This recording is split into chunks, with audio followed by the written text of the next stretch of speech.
Hoje nós vamos entrar dentro de Romanos capítulo 7. Vamos estudar do verso 1 ao verso 7. Deixa eu ver.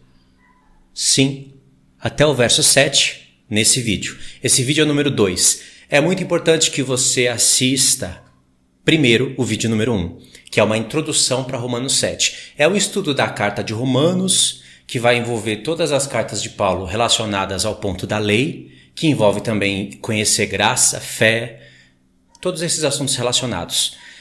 Então, no estudo 1 eu dei uma introdução da carta, mas na verdade a introdução que eu dei ela é pequenininha, poderia ser uma bem maior. Eu vou fazendo isso mais para frente. Hoje nós vamos entrar diretamente em Romanos 7.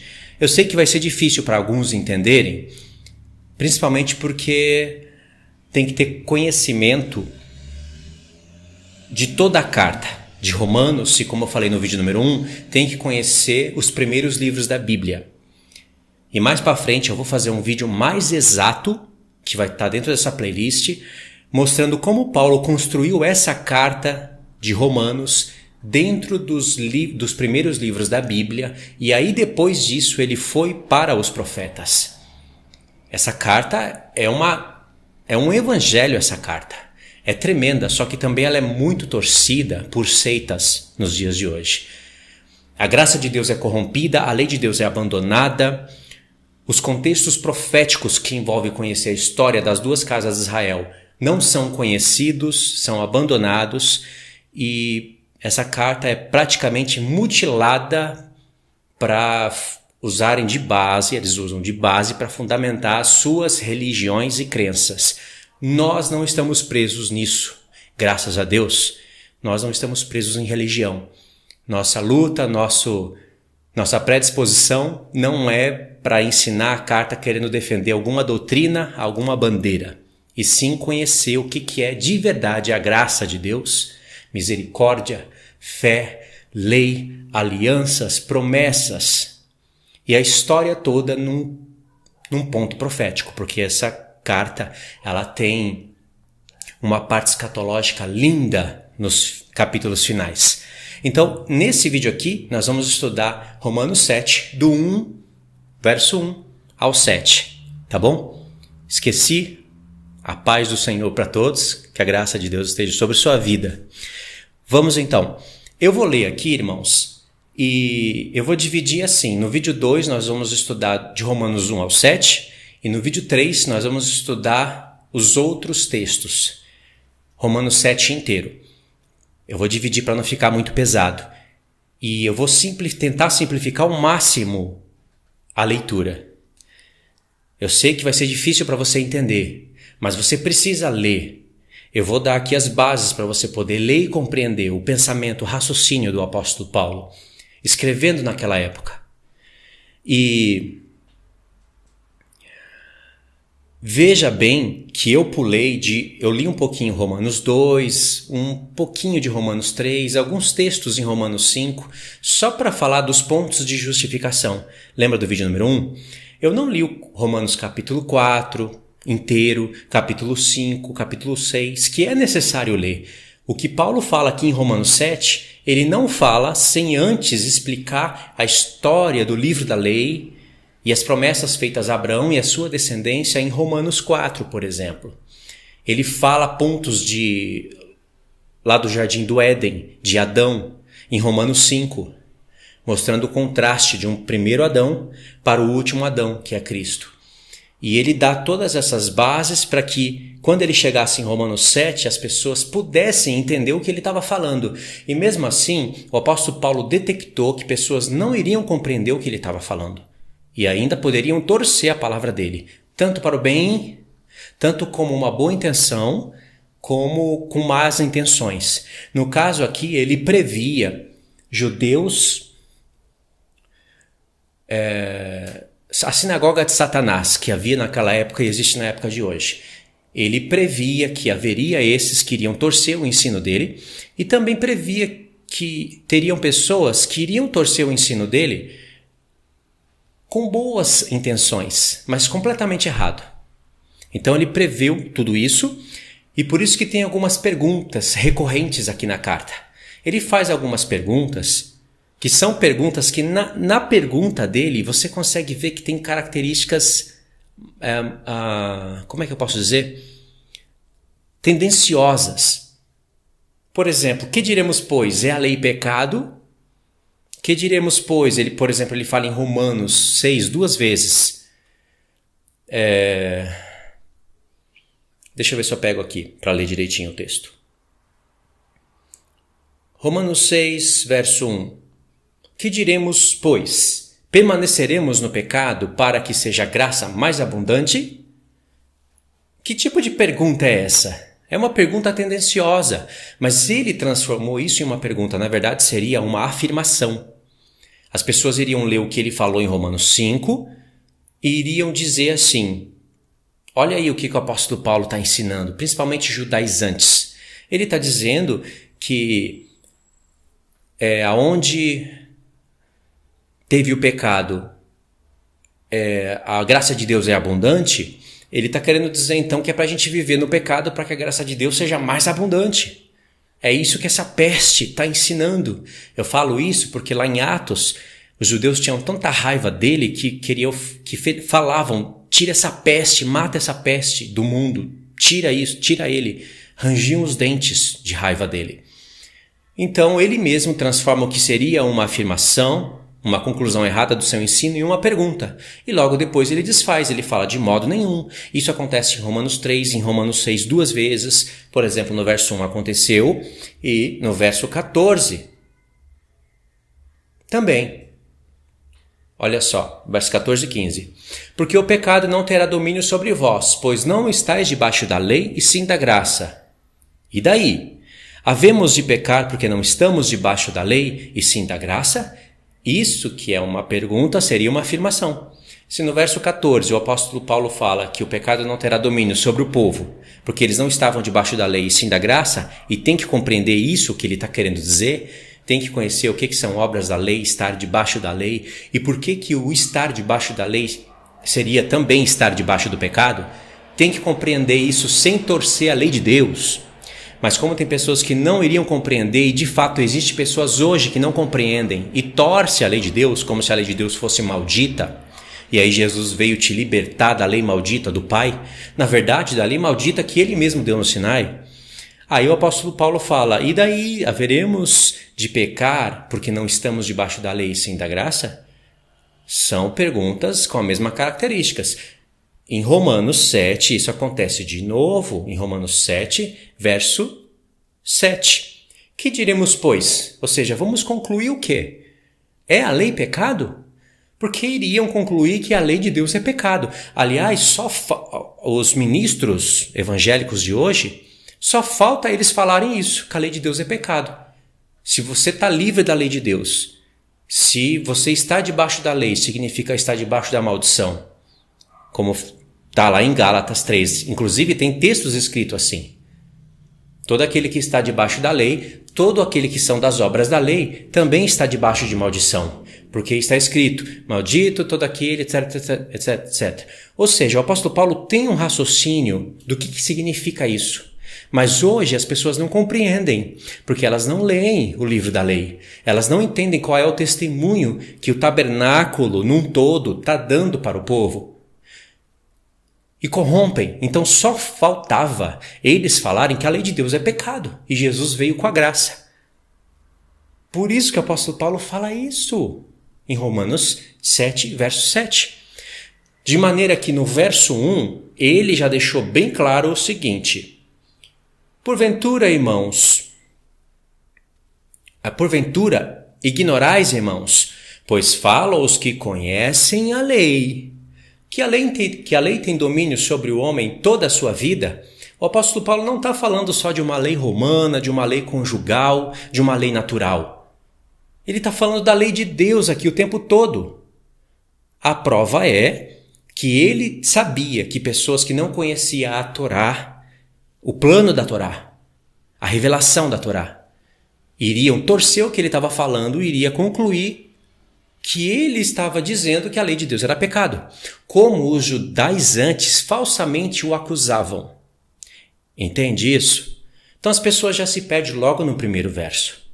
Paulo não está falando de lei conjugal, de lei natural, lei romana, lei de casamento. Ele está falando de lei de Deus, que inclusive muitas delas eram imitadas pelo próprio Império Romano. Entende? Então aqui ele faz uma exposição de pensamentos que nós vamos ler. E no verso 7, ele fala: que diremos, pois? É a lei pecado? De que lei ele está falando? Já que ele falou no verso 1, eu vou falar para vocês os que sabem a lei, tá? Aí ele conclui, no verso 7, é a lei pecado? De que lei que ele estava falando no verso 1?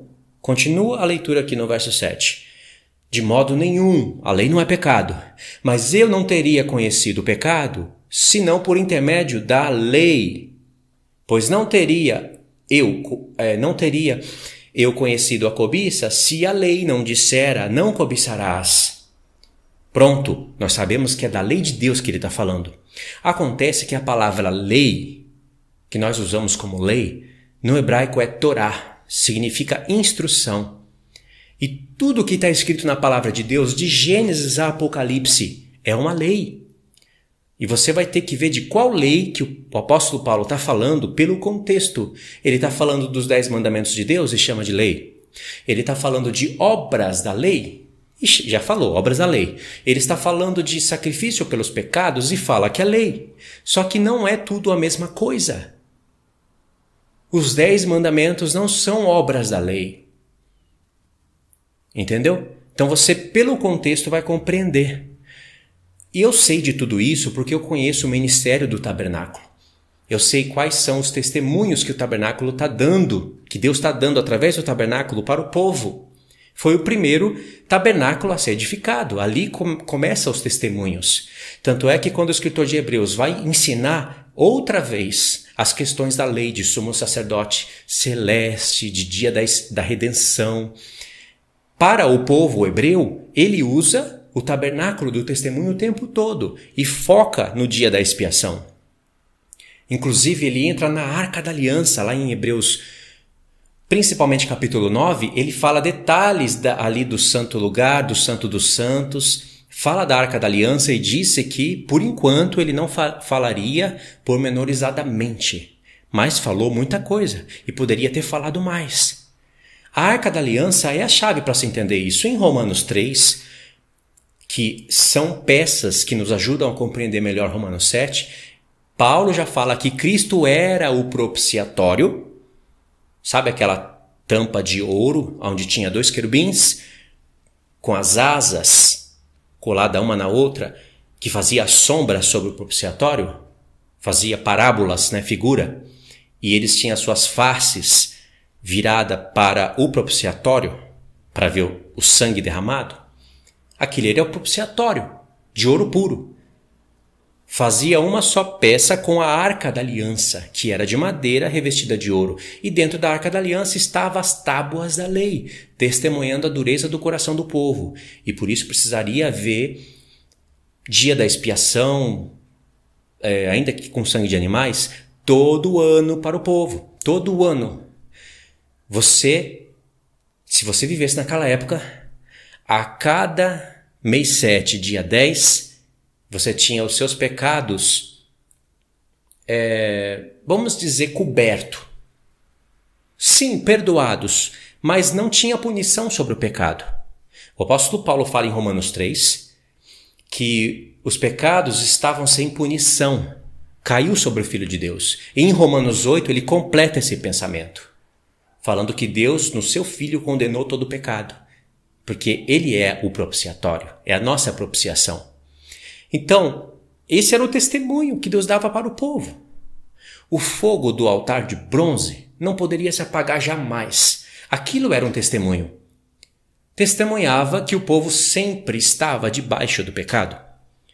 A Arca da Aliança, todo ano, entrava em vigor. Tinha que se fazer expiação, primeiro pelo sumo sacerdote, por toda a sua casa, por ele mesmo, porque até o sumo sacerdote pecava. E depois pelo povo. Então isso testemunhava que o povo estava debaixo do pecado. Ainda que Deus cobria os pecados do povo, porque ele tinha em mente lá no futuro a graça de Cristo, É isso que Paulo explica em Romanos 3 e que também o escritor de Hebreus fala. Ele tinha em mente aquela renovação da lei no futuro, o tempo de reforma que é falado lá em Hebreus. Então Deus deixava assim. Tanto é que o povo teria que se humilhar, fazer tudo certinho. Aquele que fizer essas coisas, por elas viverá. Não era o tempo da fé ainda, era por lei. Por isso que Paulo usa essa frase em Romanos 10 como um contraste do tempo da fé. Aquele que fizer essas coisas, por elas viverá. Fizer obras da lei. Obras da lei. Então, se você está debaixo das obras da lei, por elas você viverá. E tinha que fazer. Se você vivesse naquele tempo e quisesse já chegar ao Deus de Israel, você não estaria em Cristo ainda. Você estaria perto. Tem os que estão perto, tem os que estão longe. Os que estão longe são os gentios que não poderiam fazer parte das tribos, não estavam debaixo de redenção, são os de longe. Os de perto são os que estavam ali. Principalmente as tribos de Israel, os judeus, as tribos, os gentios que queriam fazer parte do povo de Israel e se naturalizavam, eles estavam perto. Mas não estavam em Cristo ainda, porque quando tem expiação pelos pecados todos os anos, tem véu da separação, que também é chamado de véu do testemunho, testemunhando que todos pecaram e destituídos estavam da glória de Deus. Paulo não fala isso em Romanos 3? Da onde ele aprendeu isso? De Adão. Por Adão todos pecam e destituídos estão da glória de Deus. E Deus deixou esse testemunho no véu do testemunho, chamado véu da separação, mas também véu do testemunho. Por isso que tem querubins bordados naquele véu, e somente naquele véu. Querubins nos lembram, a primeira vez que apareceu querubim na Bíblia, registrado pra gente em Gênesis, foi quando Adão pecou. Deus colocou querubins e uma espada flamejante para ninguém ir lá tocar na árvore da vida. Todos pecaram e destituídos estão da graça de Deus. Esse testemunho que já apareceu lá no Éden, Deus recapitulou ele no tabernáculo do testemunho. Mas Cristo haveria de ser a propiciação para quando ele viesse pela sua carne, o pecado fosse condenado no seu corpo. Por isso que quando ele estava na cruz, o véu se rasgou de alto a baixo. E aí o caminho da graça, o caminho do trono de Deus está aberto para todos. Ou seja, o apóstolo Paulo está pegando todos os gentios que estão longe, trazendo não somente para perto, mas trazendo para em Cristo, como ele fala em Gálatas. Cristo em nós, a esperança da glória. Em Isaías já estava profetizado que Cristo viria e anunciaria paz aos de longe e paz aos de perto. E traria tanto os de perto como os de longe em Cristo. Mas, por um momento, Deus iria trazer um ciúme aos que estavam perto, através dos que estavam longe. É o que é o assunto de Romanos 10. Então, percebeu como você tem domínio da lei de Deus, você consegue viajar pelo tempo e compreender as coisas. Eu sei que eu não estou lendo os textos, né? Mas vocês podem confiar. E se desconfia, verifica isso que eu estou falando. O tabernáculo da congregação é chamado de tabernáculo do testemunho. As tábuas da lei, que também são chamadas tábuas da aliança, também são chamadas de tábuas do testemunho, porque testemunhava coisas a respeito do futuro. O tabernáculo num todo é chamado de tabernáculo do testemunho. O véu da separação, véu do testemunho. Até o livro, a Torá que Deus colocou ali do lado da Arca da Aliança, Deus disse que daria testemunho. Tudo é um testemunho. Por isso que o escritor de Hebreus, em Hebreus 3, disse que Moisés foi fiel em toda a casa de Deus para testemunho das coisas que haveriam de ser anunciadas. Aliás, isso é uma frase que está escrita em Hebreus 3, uma parte da frase é da lei e outra parte da frase é do próprio escritor de Hebreus, como se fosse um completamento da frase, o seu entendimento anexado. Como é que fala? uma inferência do escritor de Hebreus. Porque no livro da lei, Deus já falou, Moisés foi fiel em toda a minha casa. Aí o escritor de Hebreus estudou tudo e falou, tabernáculo do testemunho. Olha o que os profetas falavam. Aí veio o Filho de Deus, ela é a propiciação. Então, ele concluiu, Moisés foi fiel em toda a casa de Deus para testemunho das coisas que haveriam de ser anunciadas. Entendeu? Que brilhante? Então, anota aí, Hebreus 3. Pode ler isso que eu estou falando para vocês. E, se tiver alguma referência na Bíblia de vocês, pode ver que Hebreus 3 vai te levar para algum lugar no livro da lei, onde Deus está testemunhando, Moisés foi fiel em toda a minha casa. Eu acho que está em Números. Entendeu?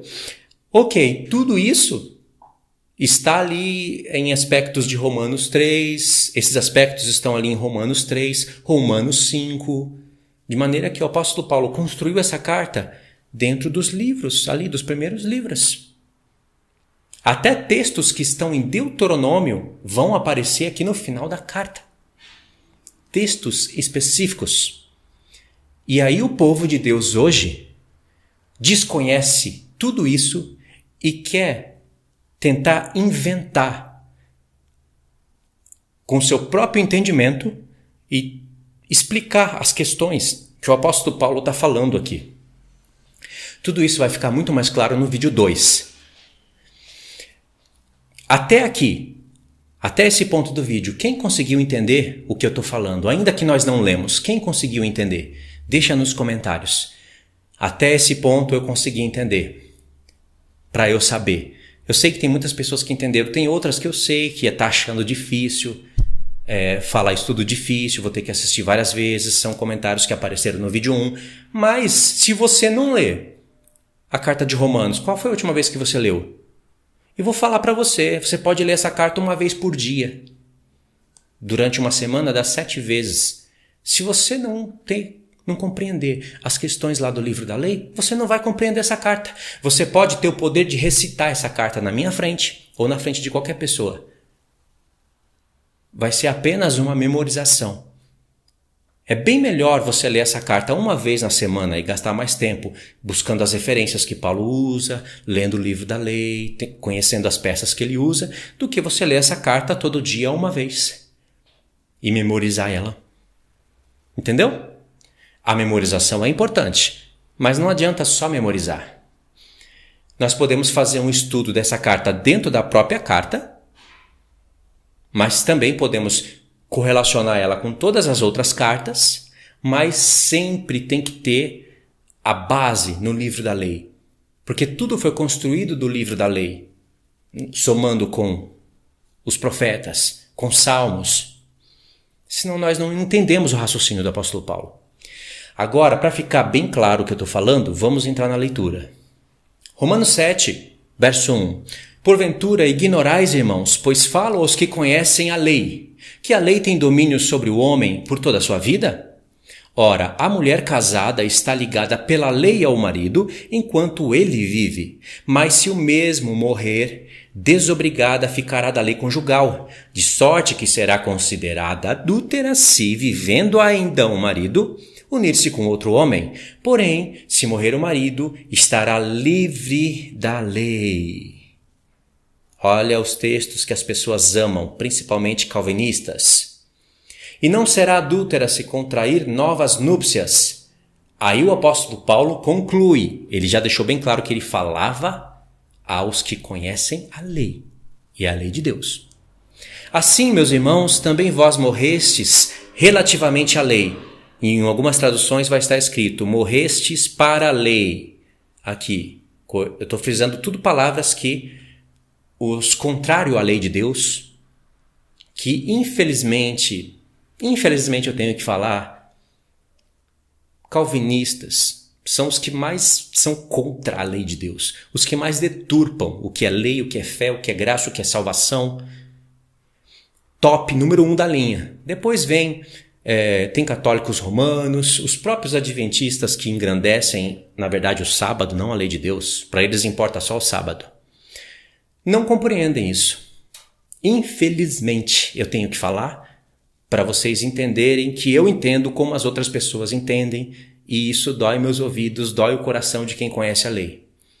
Então, nós, o pessoal daquela época, estão livres da lei, mortos para a lei, por meio do corpo de Cristo, para pertencerdes a outro, a saber, aquele que ressuscitou dentre os mortos, a fim de que frutifiquemos para Deus. Porque quando vivíamos segundo a carne, as paixões pecaminosas, postas em realce pela lei, vai frisando, operavam em nossos membros a fim de frutificarem para a morte. Agora, porém, libertados da lei...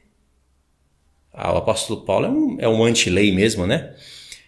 Agora, porém, libertados da lei, ou seja, livres da lei, estamos mortos para aquilo que estávamos sujeitos, de modo que servimos em novidade de espírito e não na caducidade da letra. E ele se refere à letra das Escrituras.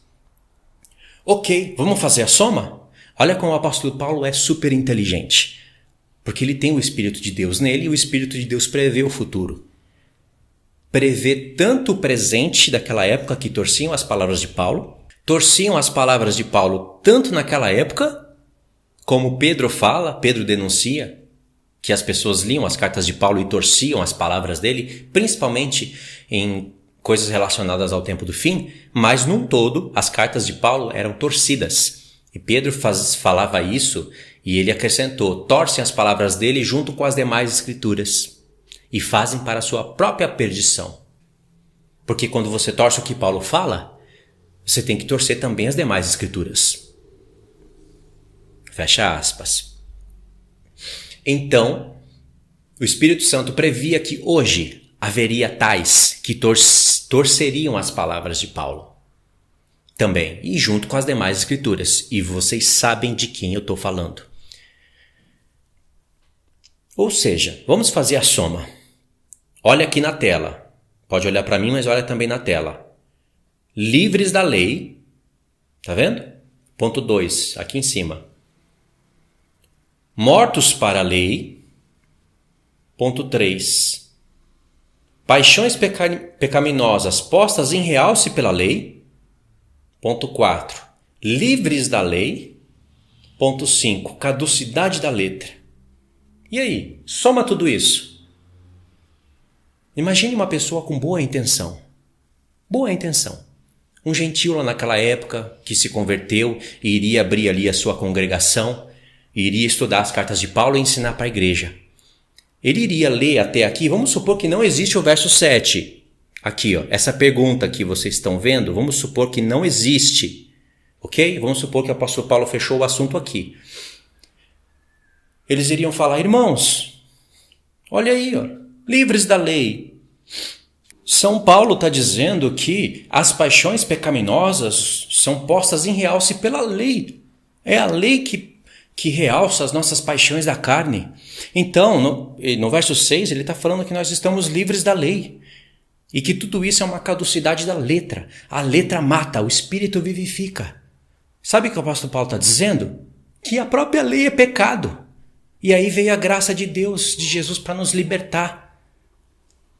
Isso é o que falam hoje. Só não falam que a lei é pecado porque está escrito aqui que não é. Mas na própria conclusão deles, só faltava eles falar isso. Seria coerente com a fala deles, que a lei é pecado. Mas existem várias manobras que eles vão falar, não, a lei não é pecado, não. A lei só é um espelho que te bota o pecado na frente, mas aí você vai ser justificado em Cristo. Até aí tá certo. Mas como eles explicam o resto? Entendeu? Paulo previa tudo isso. E também ele sabia que teria judeus falsos que iriam torcer o ensino dele e iria falar, e essa peste dos gentios está falando que a Torá é pecado. Aí o apóstolo Paulo antevê isso, sabia que tinha pessoas que não eram aptas para entender o que ele estava falando porque não conhecia a história da lei de Deus com o seu povo, iria concluir coisas erradas. Aí ele disse, que diremos, pois? É a lei pecado? De modo algum. Aí ele explica o sentido de tudo que ele falou acima. Mas eu não teria conhecido o pecado senão por intermédio da lei. Pois não teria eu conhecido a cobiça se a lei não dissera, não cobiçarás. Então, quando a lei diz para você, não cobiçarás, isso é uma coisa ótima.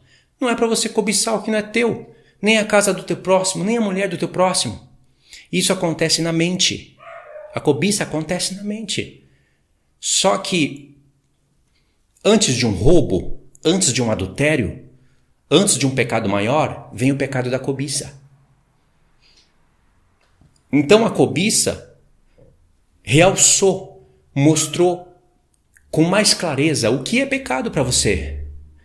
Então a lei não é pecado, a lei só está colocando em realce as paixões da carne. E isso é uma função tremenda, porque sem isso você não consegue ir até Cristo para Ele te justificar dessas coisas.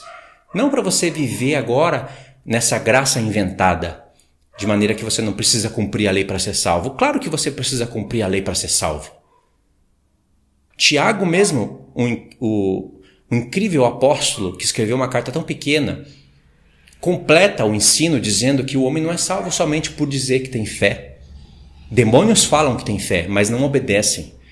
Ele fala que você é salvo na base de Abraão. Abraão foi justificado por obras. Lembra quando Abraão ia sacrificar o seu filho? E o anjo do Senhor bradou do céu dizendo, não faças isso, Abraão. Não faças. Aí lá está escrito, porquanto fizeste esta ação, obras, em ti e na tua descendência serão benditas todas as famílias da terra. E Abraão era assim, um pai e um filho. E Abraão já estava crendo que Deus era poderoso para ressuscitar Isaac dos mortos, porque antes disso, um pouquinho antes, alguns minutos talvez, ele disse que ele iria subir, sacrificar o filho dele e iria descer com o filho dele. Ele disse isso. Porque ele cria que Deus ia cumprir as promessas feitas a Isaac. E esse dia era o terceiro, no Monte Moriá. Uma prefiguração da ressurreição de Cristo. E isso que eu estou falando, o apóstolo Paulo explicou em Romanos 4. Ainda que nós não lemos Romanos 4, eu estou contextualizando para vocês esse evento. Entendeu? Agora vamos voltar e entender a história. A história aqui tem um homem, tem uma mulher casada e tem uma lei. Vocês vão ouvir dizer por aí, ou já ouviram dizer, eu tenho que falar para as pessoas que estão me assistindo saber que eu conheço a interpretação alheia. Dizendo aqui que a mulher casada, eles vão falar que é a igreja. Olha só o que eles vão falar. A mulher casada é a igreja. E o marido é a lei. Aí, eu não sei o que tem na cabeça deles. Eu só vou repetir o que eles falam. A mulher casada é a igreja. A lei é o marido. E aí o apóstolo Paulo veio para desligar a igreja da lei. Porque a lei, nós estamos livres da lei. A lei morreu. Mas o apóstolo Paulo não disse que a lei morreu. Ele disse que nós estamos mortos para a lei. Ele não disse que a lei está morta para nós. Irmãos, é um povo todo confuso. Eu desconfio se são realmente ministros de Cristo. Desconfio. Então o apóstolo Paulo veio e falou, não, igreja... O marido de vocês não é a lei, o marido de vocês é Cristo. Separou ali os dois, porque a lei, sei lá, eu não sei, eles falam que Paulo usou aqui uma analogia em certos momentos e em outros não usou. Mas como que pode, irmãos, é até difícil para ficar ligado aqui nesse pensamento que ele é escroto. Como que pode o marido ser a lei, sendo que um pouquinho mais para frente o apóstolo Paulo vai falar que a lei é boa, a lei é espiritual. Se a lei é espiritual, por que ele está separando a lei da igreja? Se a igreja está casada com a lei que é o marido dela. Horroroso, asqueroso. Isso é um zumbi. Deus me livre. Olha, vou falar aqui para vocês o que tem na mente de Paulo. Deus casou com o seu povo no Sinai. Grava isso. Lembra que eu falei que toda essa carta foi contextualizada dentro de uma história do livro da lei. Por isso que Paulo falou, eu falo os que conhecem a lei, os que conhecem casamentos, os que conhecem obras da lei, debaixo da lei, a história do povo.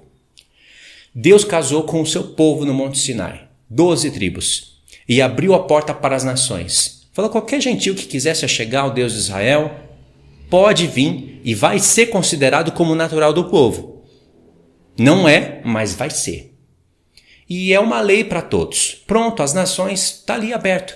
Israel não cumpriu essa missão. Quem cumpre essa missão de maneira mais precisa é a igreja. E será completamente na plenitude, alcançado no milênio. Certo? Então, ou seja, o marido é Cristo, foi Cristo que casou com o povo lá no Sinai. A esposa são as 12 tribos e os gentios que quiseram fazer parte. Quem que foi a mulher chamada adúltera? Israel. Porque o marido ainda estava vivo e ela estava ligada pela lei ao marido. Tinha que fazer obras da lei, tinha que sacrificar, tinha que oferecer suas primícias. Se fosse pego em adultério, teria que receber as maldições da lei. Teria que estar debaixo de um testemunho de que o pecado está tendo domínio sobre você. Se você todo ano está recebendo expiação pelos pecados, o pecado está tendo domínio sobre você. Se toda vez que você peca, você tem que levar um sacrifício lá específico para cada pecado, aquele sacrifício está dando testemunho que você sempre está pecando. Nunca vai estar livre disso. Por isso, escravidão. Não é a lei que pega o homem e fala, você é maldito, você é escravo. Não, a lei dá testemunho de que você está debaixo disso. Mas é um testemunho que Deus quis deixar para todos, até o tempo certo. Paulo completa isso em Gálatas. Ele fala, até nós vivíamos nesse tempo de escravidão, como servos. Mas vem o tempo do filho, o tempo em que de escravo você passa a ser filho. Lembra que Jesus fala? Se o filho não vos... Ele fala, e conhecereis a verdade, e a verdade vos libertará. Esse é o contexto verdadeiro da frase de Jesus. Eu sei que pode ser usado para outras coisas, mas no contexto da fala, ali daquela disputa em João 8, se eu não me engano, é isso que ele quer dizer. Conhecereis a verdade vos libertará. Porque todos os judeus estavam presos debaixo desse testemunho e pior, eles estavam fazendo de maneira incorreta a lei de Deus. Mesmo que estivesse fazendo tudo certinho, eles estariam debaixo desse testemunho da lei. Vocês todos estão ainda debaixo do pecado. Se vocês estivessem cumprindo os 10 mandamentos, não precisaria de fazer expiação pelos pecados. A lei não estaria mais em tábuas de pedra, estaria no coração de vocês. Mesmo assim, eles faziam tudo errado. Então, eles teriam que conhecer a verdade para eles serem livres. E no mesmo contexto, Jesus fala, se o Filho não vos libertar, se o Filho vos libertar, verdadeiramente sereis livres. Aí eles falam, não, nós temos um pai que é Abraão, nós nunca fomos escravos. E aí, Jesus, no discurso, fala que eles sim são filhos de Abraão, mas por intermédio de Ismael, são filhos da carne, não são filhos do Espírito. Por isso que Jesus conclui, vós tendes por pai o diabo. Entendeu? Não é que a lei de Deus é mal, ou que você era livre e a lei de Deus te pega e te coloca de escravidão, que você estava na bênção aí, você entrou para a lei de Deus, estava debaixo de maldição. Não é isso. O apóstolo Paulo entende o testemunho das coisas e está explicando isso para os romanos, pessoas que estavam sendo alcançadas pelo evangelho e que não tinha outra alternativa a não ser estudar a lei. Imagine você um romano na época. Agora o evangelho, o poder de Cristo está alcançando todo mundo. Você fala, eu quero conhecer o Deus de Israel. Esse Deus que está ressuscitando os mortos, que está abrindo a vista aos cegos por intermédio de homens como nós, eu quero conhecer esse Deus. Aí você conhece o Deus de Israel. Aí você vai estudar a palavra de Deus e você vai ver escrito que tem que se circuncidar, que tem que ir lá no tabernáculo, que tem que estar debaixo de toda aquela rotina da lei, debaixo da lei. Certo? E tem templo para isso. Tem sinagogas judaicas espalhadas por todo mundo. Mas é o tempo que veio o Filho. Olha a missão do apóstolo Paulo. Ele tem que mostrar agora que o Filho veio e o Filho estava prometido nas Escrituras. Coisas que os judeus não estavam entendendo. Nem aqueles que haviam crido em Jesus estavam sendo capazes de entender isso. Era missão difícil, e ainda é missão difícil hoje, fazer o povo de Deus compreender tudo isso. Não abandonamos o contexto daquela época, nós entendemos os conflitos, estamos entendendo os conflitos que o apóstolo Paulo estava sofrendo naquela época. Então, a mulher casada é Israel, o marido é Cristo, e ele ainda vivo, ela se uniu com outros deuses, adúltera. Mas o apóstolo Paulo fala, se o marido morrer, ela fica desobrigada da lei e fica livre para contrair novas núpcias, sem ser chamada de adúltera. Aí ele vem e fala, no verso 4, assim, meus irmãos, também vós morrestes para a lei. Do ponto de vista da lei, vocês estão mortos, porque a lei já testemunhava que Cristo é o cabeça e ele tem um corpo. O que está escrito em Oséias 1? A casa de Israel e a casa de Judá terão uma só cabeça. Quem é o corpo? Casa de Israel e casa de Judá. O que é casa de Israel e casa de Judá? Judeus e gentios. Não é lá que fala de marido, de casamento, principalmente em Oséias? Então, o apóstolo Paulo somou tudo isso. Todos haveriam de morrer pelo corpo de Cristo. Porque você acha que Deus fez esse mistério de cabeça e corpo? De marido e mulher se tornar uma só carne. Lembra desse grande mistério que Paulo fala em Efésios 5? Marido e mulher, uma só carne. Então Jesus veio, saiu do céu e veio, se fez homem. Se fez uma só carne com todos aqueles que haveriam de ser representados naquele corpo. Quando ele morreu, a igreja morreu com ele. Então nós, ainda que não tínhamos nascido, morremos através dele. Cremos pela fé nisso. E se ele ressuscitou, nós também ressuscitaremos. E aí o povo de Deus pode contrair novas núpcias sem ser chamado de adúltero. A lei da primeira aliança passou.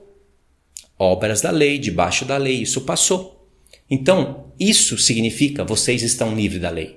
Significa vocês não precisam mais se circuncidar, que é o primeiro passo para todas as obras da lei. É uma obra da lei, mas circuncisão também é uma aliança num todo, né? Só que é uma das obras, primeira. Só que é a base, o passaporte para entrar na aliança. Não precisa mais. Não é o caso de judeus. Ele explica isso em outras cartas, em Gálatas mesmo. Explica isso em próprio Romanos, que não dá para entrar nesse ponto agora, e um texto principal que está em 1 Coríntios 7. Lá em 1 Coríntios 7, ele fala que aquele que foi... Está escrevendo para gentios. Aquele que foi chamado circuncidado não deixa a circuncisão. Mas aquele que foi chamado estando incircuncidado não se incircuncide, pelo amor de Deus. Para que você vai se circuncidar? Para entrar debaixo da lei, da primeira aliança, sendo que nós estamos no tempo da transição. Já está vindo a nova. Mas se você for chamado estando circuncidado, não vai abandonar tudo que você está fazendo. Vai, em aspas, né? Vou parafrasear. Seria escândalo para os familiares. Se foi chamado, continua assim, sabendo agora o que significa tudo isso. Porque quando eu vou somar com outro texto de Coríntios, o que eu estou falando está em 1 Coríntios 7. Talvez o que eu vou falar agora está na segunda carta. Eu não me lembro, que eu não ouvi ela essa semana. Paulo fala que quando Cristo vem, o Espírito Santo vem, ele é o Espírito que liberta. É o Espírito que tira você da caducidade da letra. O que é caducidade da letra? É você somente ler e não entender. O Espírito vem e te dá revelação das letras, mas precisa das letras. Entendeu? Aí o Espírito vem e o véu é removido. Você entende as festas, você entende o que é o cordeiro, o que são as primícias, o que são trombetas, o que é tabernáculo. O véu é tirado. Entendeu? E quando o véu é tirado, você vê que a primeira aliança passou. Em Hebreus 8, o escritor de Hebreus fala, ele cita Jeremias 31 duas vezes naquela carta. Uma em Hebreus 8 e outra em Hebreus 10. Em Hebreus 8 ele cita o texto falando de uma nova aliança. Ele fala, ora, se Deus fala nova, é que a outra virou antiquada. Está prestes a desaparecer. Não desapareceu ainda, porque naquela época ainda havia templo, havia os que ministravam segundo a lei, as sombras, e isso que eu estou falando está em Hebreus 8, ele fala isso. Então ainda não havia passado a primeira aliança. Deus deixou para a transição. Mesmo que o véu rasgou para dar um testemunho, mas continuou ali a primeira aliança, tempo de transição. As duas alianças estavam subsistindo juntas no mesmo tempo. Porque precisava desse tempo de transição. Mas já passou o tempo de transição, né, irmãos? Já é época da gente entender. Compreenderam?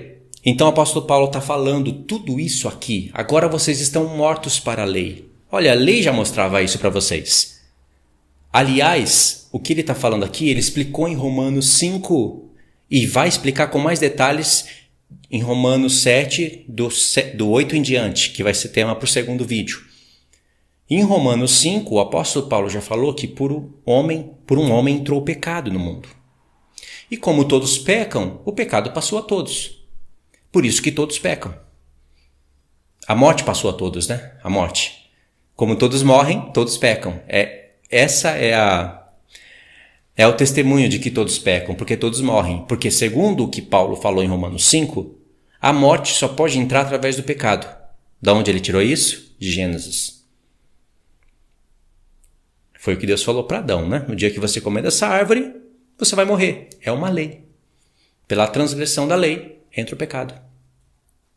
Sim, entrou o pecado. Por um homem entrou o pecado a todos. Mas também por um homem entra a vida para todos. Então isso já foi ensinado ali em Romanos 5, certo? Aí aqui em Romanos 7, ele está falando que nós estamos mortos para a lei. A lei já estava falando que todos nós estamos mortos na verdade.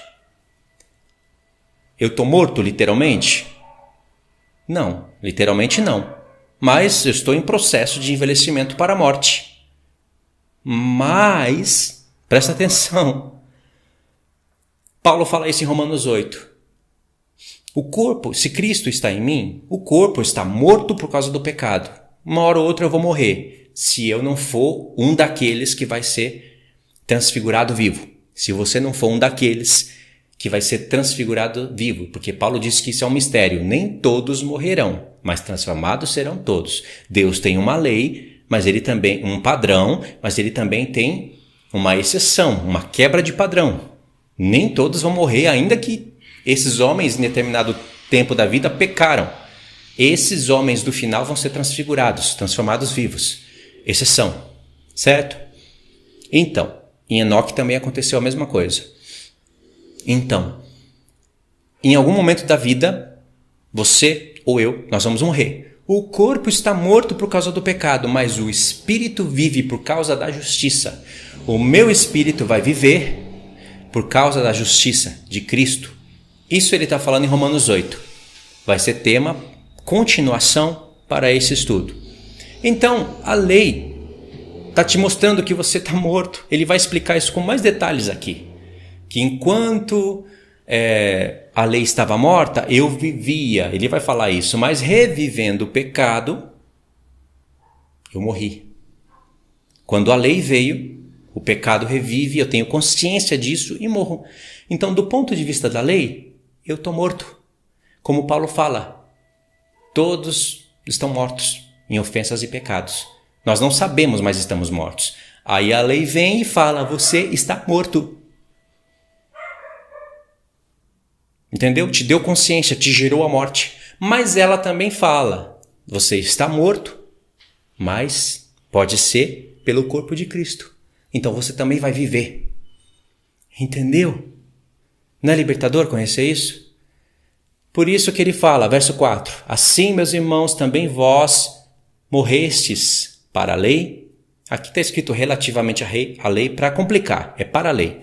Morrestes para a lei Do ponto de vista da lei, vocês estão mortos? Todos estão mortos. Mas se você conhece a lei de Deus, você está morto por meio do corpo de Cristo. Se morreu, o pecado foi julgado nele, mas você vai ressuscitar porque ele ressuscitou. Por meio do corpo de Cristo, para pertencerdes a outro marido. Agora o marido da primeira aliança morreu. A saber, aquele que ressuscitou dentre os mortos.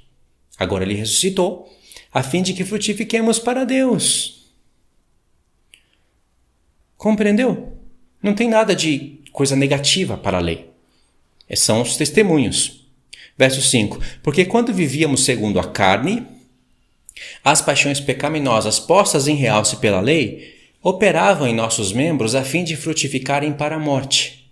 Agora, porém, livres da lei, não precisa, a circuncisão vai ser no espírito. Ele fala que Cristo, lá em Romanos 16, Romanos 15, ele fala que Cristo foi constituído ministro da circuncisão. Não é mais o sumo sacerdote terrestre, é Cristo. Entendeu? Então ele fala, agora, pois, livres da lei, estamos mortos para aquilo que estávamos sujeitos.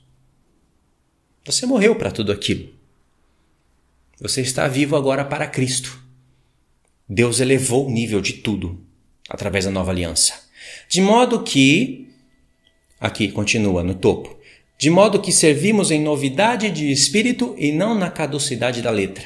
Você não vai mais, eu falo você, mas lembra, você hoje não tem como fazer o que o apóstolo Paulo está falando aqui, porque ele está falando para um povo que poderia servir a Deus na caducidade da letra e imitar lá, fazer o que os fariseus e os saduceus estavam falando e fazendo, sem entendimento de nada. Isso é caducidade da letra.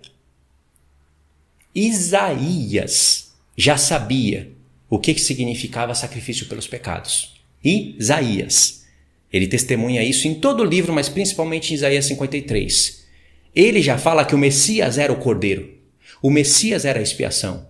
Ele não fala isso num devaneio, sem entender o que ele falava. Ele entendeu o que ele falou. Isaías, hein? O profeta messiânico já sabia e já testemunhava. Nem todos sabiam, mas Isaías sabia. Deus escolhia determinados profetas para revelar determinados testemunhos profundos em épocas diferentes.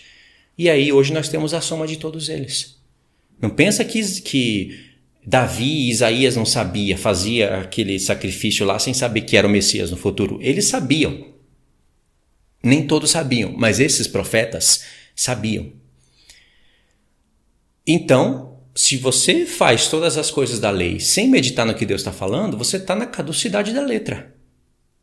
Deus já não falou no livro da lei algumas coisas? Ele já não deu ali a entender algumas coisas? Está certo que no livro da lei estava tudo mais encoberto, mas na era dos profetas, ele já está falando, eu não me alimento de carne. Para que esses rios de azeite? Já não foi profetizado nos Salmos? Sacrifícios e oferta pelos pecados não me agradaste. Não te agradaste. Você falando, o filho falando para o pai. Eis que eu venho. No rolo do livro está escrito a meu respeito para fazer, ó Deus, a tua vontade. Em Salmos já estava falando que o levantar das mãos era o incenso, o sacrifício dos lábios era o louvor dos lábios era semelhante ao sacrifício da tarde. Isso está em Oséias 13. O ministério dos profetas já estão revelando coisas que tira o povo da caducidade da letra. Entendeu? Então, fechamos aqui o estudo. Entendeu a história aqui? A mulher casada com o marido é o povo de Deus daquela época casada com Cristo. Não só daquela época, mas de todas as épocas. Cristo ainda vivia, Israel se uniu várias vezes com outros deuses, outros maridos, foi chamado de adúltera. Recebeu perdão? Quem se arrependeu recebeu perdão, mas na maioria dos casos o povo morria por causa disso.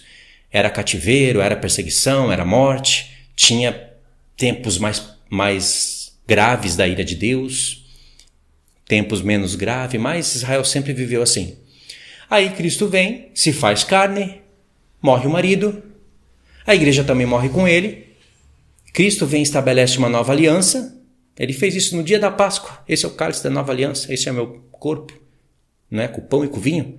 Ressuscita também a igreja com ele, e agora, com uma nova aliança estabelecida, você pode se unir a um outro marido, que é aquele que veio, morreu, ressuscitou dentre os mortos e agora está no céu, provando o nosso coração, nos dando um entendimento, provando o nosso coração para ver se nós vamos obedecer à lei, pela fé, para que um casamento no futuro aconteça.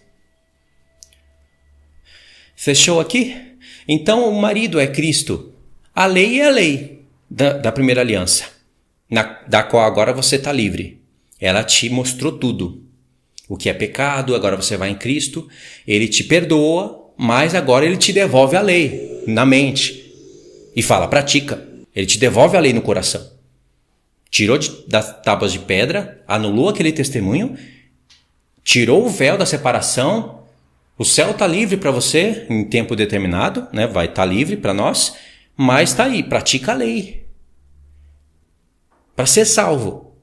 Inclusive é o assunto de Paulo em Romanos 2. Está vendo como todos os capítulos ajudam a construir o pensamento em Romanos 7? Paulo não fala o que está falando aqui sem antes falar o que falou em Romanos 2, 3, 4, 5 e 6. Importante isso. Então a lei está aí agora. O ministério do Espírito para escrever a lei no seu coração. Mas e se você pecar? Se pecar, você tem um sumo sacerdote no céu. Ele vai te perdoar. Mas você não pode viver deliberadamente no pecado. Não tem nenhum sacrifício agora para você se confiar. Já foi. O único sacrifício que tem para você confiar é o de Cristo.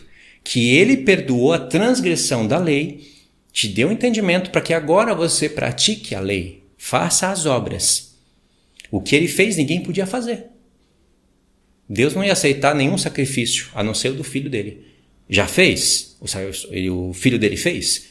Agora, Deus vai ver quem é que crê. Quem é que entende. Creu que o filho dele morreu? Pelos pecados? Tá bom, foi perdoado. Então vamos ver agora se você pratica a lei. Isso é evangelho. O que passa disso é maldição. Outro evangelho. Presta atenção agora que o que eu vou falar é importantíssimo e é para fechar o raciocínio do vídeo. Pessoas que falam para você que você está livre da lei, que Cristo te libertou da maldição da lei e aponta tudo isso como a lei de Deus, e sendo ela os 10 mandamentos, como se os 10 mandamentos fosse algo maldito, penoso, e que não adianta você com o seu próprio esforço humano, olha para essas palavras, hein? Parece bonita, com o seu próprio braço, com o seu próprio esforço humano querer cumprir os 10 mandamentos que você não vai conseguir, porque você precisa da graça de Cristo. Não são ministros de Cristo o que está falando isso para você. Toma cuidado. Cristo está escrevendo os mandamentos dele no seu coração e isso é graça. Você não merecia isso. Nem eu. Mas ele está fazendo. Se você não cumprir esses mandamentos, você não vai ser salvo. E não adianta culpar o calvinista, ou o adventista, ou o metodista. Não adianta culpar quem te ensinou errado. Você tem uma consciência. Você acha que você vai viver em pecado? E a graça de Cristo vai te perdoar? Não, não vai. Mas tem pessoas tão astutas que falam que, obviamente, você não vai viver em pecado. Mas como um salvo, você vai praticar isso só por gratidão. Quantos vídeos eu vi, antes de fazer esse vídeo aqui, quantos vídeos eu vi pessoas com um cenário bonito, com equipamento de gravação, câmera, tudo que Deus deu, vomitando na cara dos irmãos, vomitando porcaria. Como um salvo, você vai obedecer à lei como gratidão ao Pai, mas você não precisa praticar os mandamentos.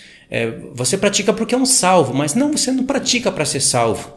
Irmãos do céu, isso me tira Me tira do espírito, para falar a verdade.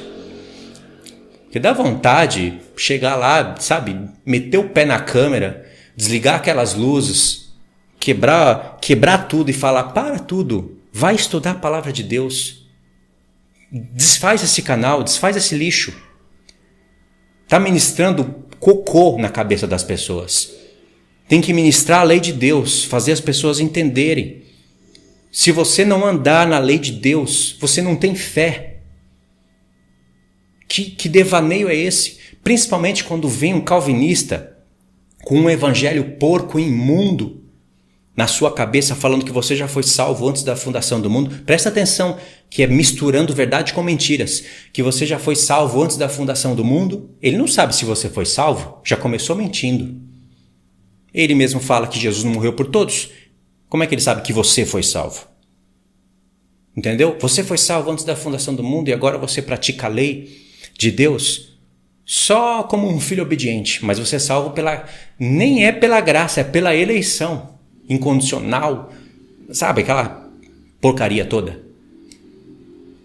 Todo calvinista prega um evangelho maldito. Todo. Sem exceção. Se você quiser ter saúde espiritual, entendimento na palavra de Deus, porque Deus bloqueia o entendimento de quem teima. Ele prefere abrir o entendimento de uma mula para ela falar do que o entendimento de um profeta teimoso. Se você quiser ter entendimento, se livra de todo calvinista. Todo, pequeno, grande, médio, todo canal calvinista, se livra disso. Aí vem a questão dos adventistas. Eles pregam a lei de Deus com um pouco mais de entendimento.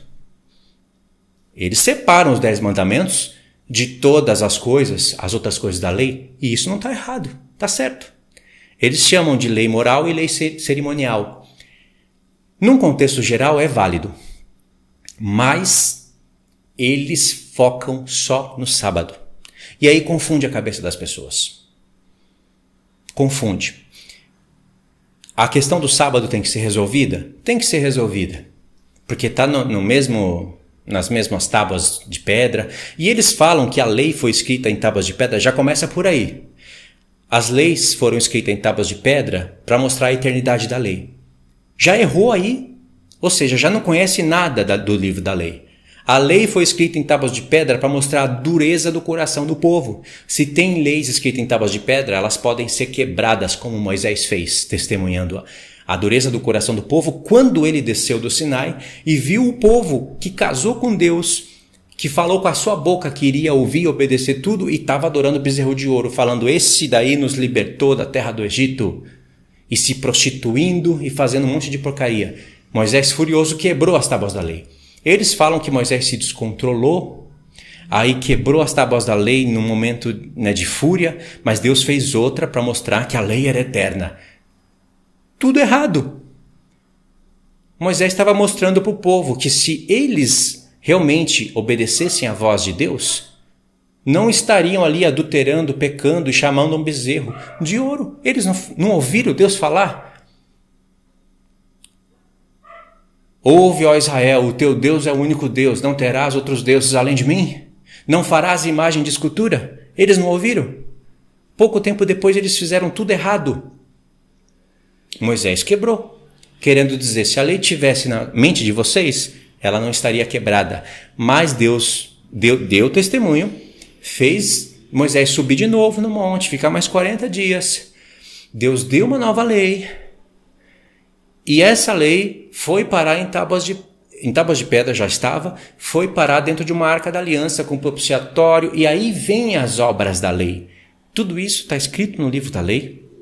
É um plano incrível, e é através desse entendimento que Paulo escreve Romanos. É claro que ele precisa de outros profetas também, mas a base principal é aí. Então, leis em tábuas de pedra não significa eternidade da lei, ainda que ela é eterna. Leis em tábuas de pedra testemunha isso que eu falei para vocês. E tem o sábado, sim, mas a lei de Deus é dinâmica. O sábado está lá, nas tábuas da lei, mas na hora de praticar e de resolver, é uma questão à parte. Assim como matar e roubar. Está nas mesmas tábuas da lei. Só que aí, na hora de você transgredir, é a mesma coisa? Não. E na hora de você correr atrás do erro que você tem que fazer, é a mesma coisa? Se você dá um falso testemunho e eu mato, quem é mais culpado?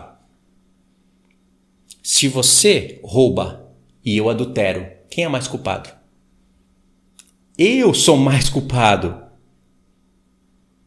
Pecadinho e pecadão existe? Claro que existe. O livro da lei está mostrando isso num todo.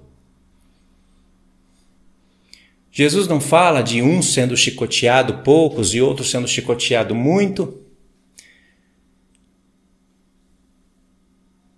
É óbvio, isso é muito óbvio, né? A cobiça é um adultério. Jesus não falou? Deixou bem claro que se você olhar para uma mulher com pensamentos impuros, você já adulterou no coração? É claro que essa mulher tem que ser uma mulher pertencente a outro homem. Não adianta vir com essa santarrice de dizer que você olha para uma mulher e não tem desejo. Agora, se essa for a mulher do próximo e você levar ela para a mente e fazer o que quer, você cometeu adultério na sua mente. Então já adulterou. Aí alguns dizem, Jesus aumentou o padrão da lei, aumentou o nível. Não, ele não aumentou nada, ele está explicando o que já era. Agora, falam que é a mesma coisa. Não é. Óbvio que não é. Se você adulterar com uma mulher na carne, você se tornou uma só carne que essa mulher. Você acabou, estragou a família lá do outro lado, estragou a tua também. E aí? Agora, se você adulterar no pensamento, Jesus quer deixar bem claro que é adultério. Ele fala isso porque poderiam pensar que isso era uma porta de saída. É melhor adulterar na mente, né? É melhor pensar na cabeça e não cometer adultério, porque eu não estou cometendo adultério. Jesus quer falar que isso é adultério, sim. Lembra que Paulo fala para o nosso espírito, corpo e alma estarem repreensíveis para o dia do Senhor? Para a vinda de Cristo? Ele quer dizer isso. Tem pecados que são no espírito, tem pecados que são no corpo.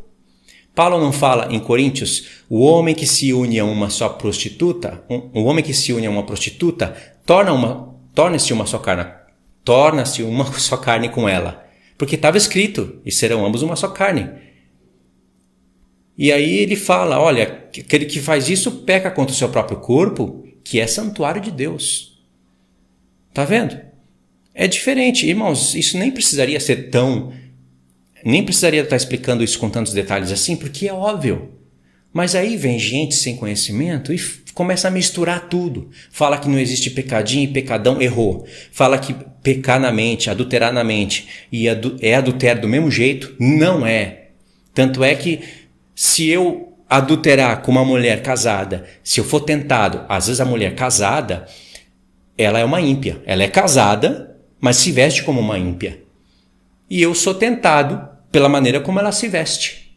Não consigo resistir. E aí, isso é mais forte do que eu, e eu levo ela para minha mente e faço um monte de coisa, me masturbo. Pequei, adulterei. No outro dia eu peço perdão, ela continua casada e eu estou livre. Mas e se eu agora fico com ela, vou chavecando, vou ganhando e me relaciono com ela? Agora eu me tornei uma só carne com ela, mas ela já era uma só carne com o marido dela. Eu estraguei a família lá e ela também. Irmãos, é completamente diferente. Tem que ter muita preguiça de meditação na palavra de Deus para dizer que é a mesma coisa. Tá vendo a dinâmica da lei de Deus? Assim é com o sábado. Não se preocupa agora em tentar resolver o sábado. Se preocupa em tentar resolver essas questões que eu falei para vocês. O sábado é dinâmico. Ele está em toda a palavra. Não é um mandamento igual ao outro. Porque se fosse, presta atenção. Se fosse como os adventistas falam, eles usam até a palavra de Tiago torce para falar que é a mesma coisa. Está na mesma tábua. Tiago diz que se pecar um, peca em tudo. É? Então tá. É a mesma coisa. Porque Tiago disse, né? Aquele que diz não matarás também disse não adulterarás. Ora, se você não mata, mas adultera, é transgressor de toda a lei. E aí tem um contexto em que Tiago fala isso. Tem um porquê. E eles entendem que Tiago está falando que é isso daí, né? Vocês entenderam, né? Vamos pôr o sábado, então. Você guarda o sábado? Não, eu também não. E aí? Não vou ser salvo. Aí a consciência desses ignorantes pesam e fala, não. Lá e lê Efésios. Nós não somos salvos por obras, e sim pela graça.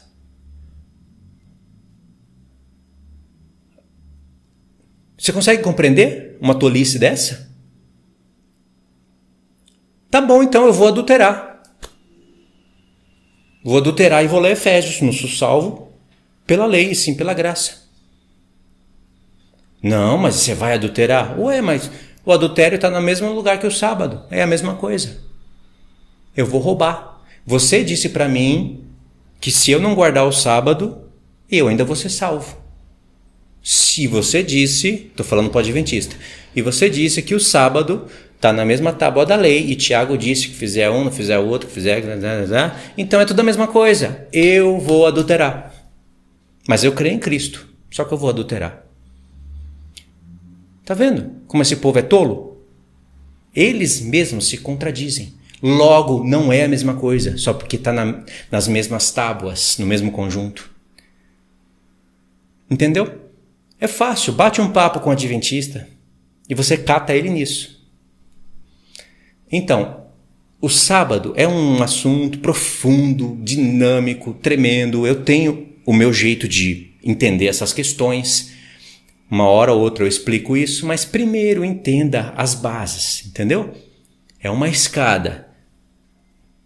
De degrau em degrau você vai chegar lá no topo. Mas vai. Tem pessoa que fica presa no sábado. E o sábado? Não conseguiu nem compreender o que eu estou falando no início do vídeo. E o sábado? Calma. Mas eu quis falar aqui para vocês entenderem que tem diferença de mandamento em mandamento. Tem pecadinho e pecadão. E o sábado está nessa daí também. E mostrei para vocês a incoerência clara. Qualquer adventista que estiver assistindo isso daqui sabe que eles vivem numa falácia contraditória sobre o sábado. Ou seja, eles são pregadores do sábado e não do evangelho. E se esse fosse o único problema deles, já estaria ruim.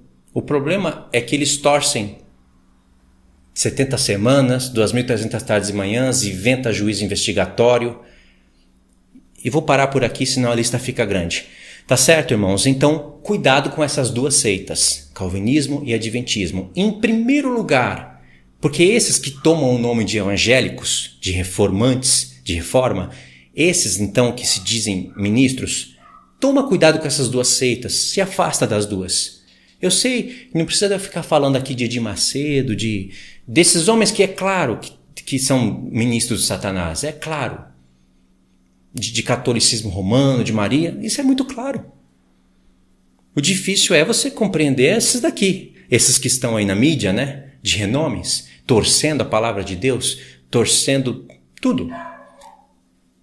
Hoje se desvincula desses dois e um caminho muito grande de revelação vai estar aberto para você, eu garanto. Tá bom? Então nós fechamos aqui Romanos do 1 ao 7 com todas essas explicações.